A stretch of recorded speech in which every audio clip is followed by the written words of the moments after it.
मीठे मीठे इस्लाम भाइयों, इस वक्त हम मॉडल ये गाँव है जो हिंद के बॉर्डर के साथ जुड़ा हुआ है। आज यहाँ पर अल्हम्दुलिल्लाह 22 मई को संगे बुनियाद रखा गया है मदरसतुल मदीना का। घास के बने हुए घर हैं माशाल्लाह। यहाँ पर एक गरीब बस्ती के अंदर अल्लाह की रहमत से मदरसतुल मदीना का संगे बुनियाद का सिलसिला हुआ है।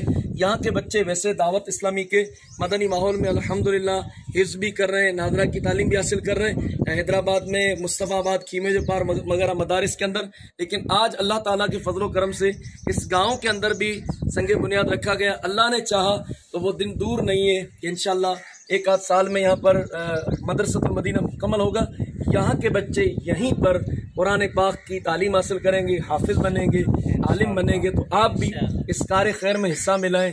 इस तरह के गांव देहातों में आपकी अपनी दीनी तहरीक दावत इस्लामी कोशिशें कर रही है।